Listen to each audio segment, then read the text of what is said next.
Good evening everyone. Previous lecture में हमने protozoa phylum के अंदर पैरामीशियम कॉर्डेटम को डिटेल में डिस्कस किया था।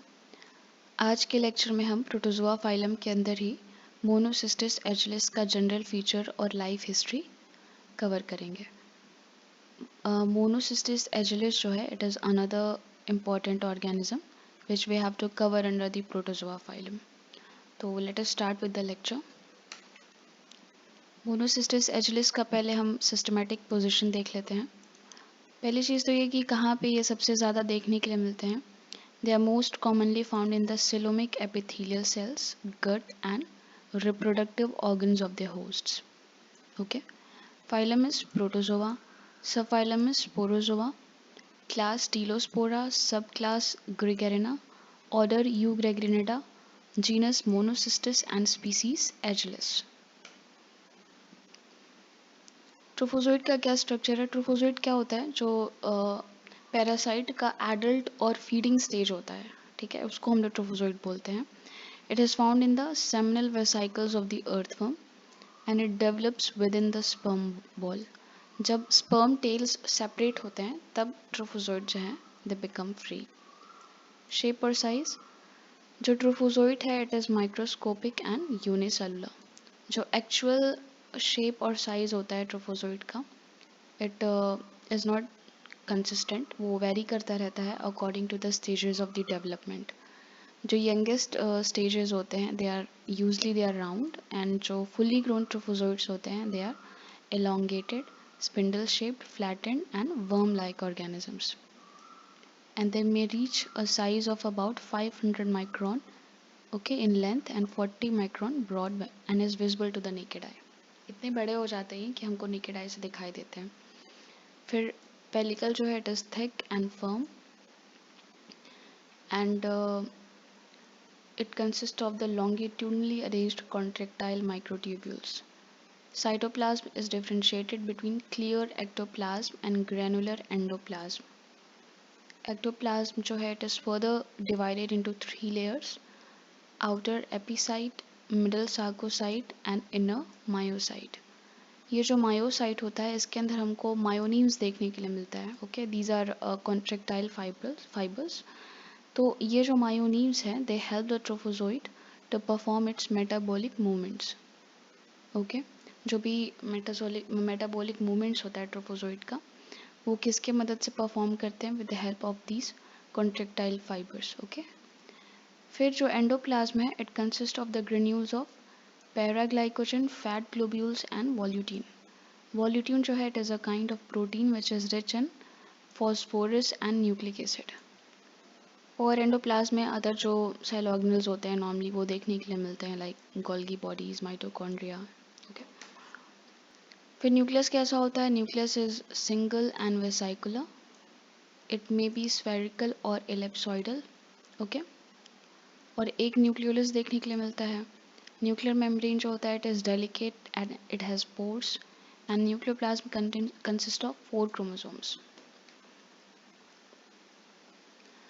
फिजियोलॉजी में देख लेते हैं लोकोमोशन कैसे होता है। कोई स्पेशल ऑर्गन देखने के लिए नहीं मिलता है लोकोमोशन के लिए।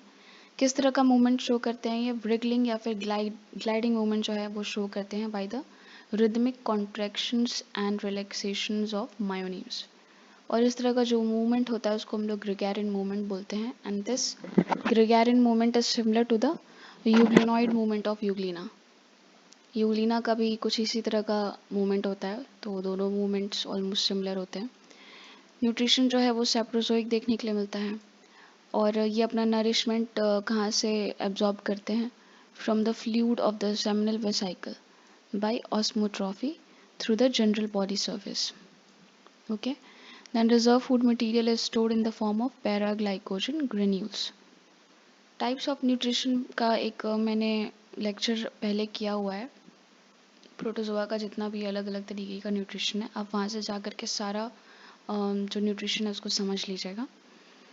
फिर आता है रेस्पिरेशन। रेस्पिरेशन कैसे देखने के लिए मिलता है? Bye diffusion through it's pellicle and excretion is by diffusion. मतलब स्पेशलाइज्ड जो ऑर्गेनल्स हैं वो बहुत कम देखने के लिए मिलते हैं या फिर ऑलमोस्ट नहीं देखने के लिए मिलते हैं इस ऑर्गेनिज्म में। फिर रिप्रोडक्शन और लाइफ साइकिल। मोनोजेनेटिक होता है ये। मोनोजेनेटिक का मतलब होस्ट जो है वो सिंगल होता है, और इसका जो होस्ट होता है वो क्या होता है, इट इज़ द अर्थवर्म। सिर्फ जाइगोट्स जो हैं दे आर डिप्लॉयड, और बाकी सारे जो स्टेजेस हैं वो हैप्लॉयड होते हैं।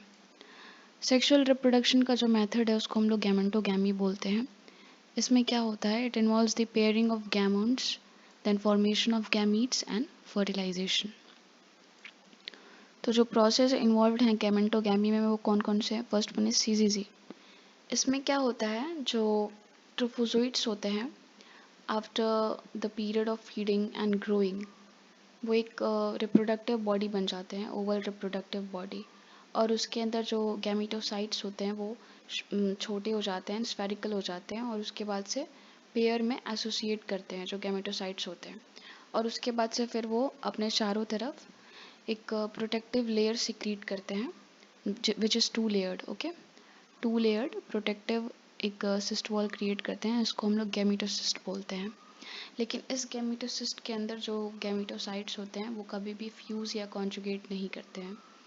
तो इस तरह की जो पेयरिंग होती है उसको हम लोग सीजीजी बोलते हैं, इसमें फ्यूज़न या फिर कॉन्जुगेशन नहीं होता है। दूसरा जो प्रोसेस इन्वॉल्व होता है इट इज़ द गैमीटोगोनी।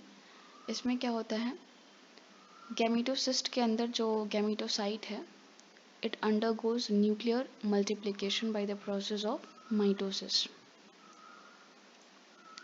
फिर क्या होता है, न्यूक्लियाई का फॉर्मेशन होता है which moves to the periphery and each gets surrounded by the small amount of cytoplasm which becomes free as gametes.